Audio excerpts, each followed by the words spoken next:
Ma küsin ChatGPT käest, et olen Eesti peaminister, kuidas tõsta riigis optimismi?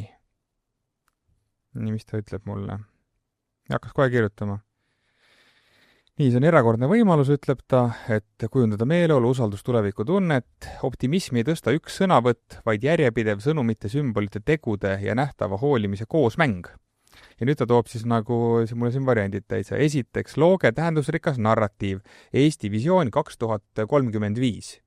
See on see, mis ta pakub näiteks välja. No põhimõtteliselt sama, mis sa rääkisid, et peab olema, eks ole, mingisugune siht. Näide. Eesti maailma inimsõbralikum digiriik, kus iga inimene tunneb, et tal on tähendus.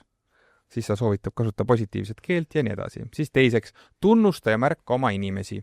Näiteks, vali nädala või kuu kangelane, tõsta igas Eesti maakonnas esile tavalisi inimesi, väga õige, kes on andnud lootust, teinud head või toonud uuendusi. Kuule, meil ei ole vaja enam valitsust. Me maadleme siin 2 tundi ja ChatGPT annab kogu vastuse. Annab ära. Minu oma ütleb, et Eesti elanike optimismi tõstmine nõuab mitmekülgset lähenemist, mis hõlmab nii majanduslikke, sotsiaalseid kui ka kultuurilisi aspekte.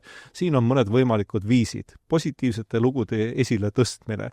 Meedias peaks rohkem, see on ajakirjandus kahtel, et rohkem kajastama edulugusid ja innovatsiooni, et näidata, kuidas Eesti areneb ja kuidas inimesed siin midagi suurt saavutavad.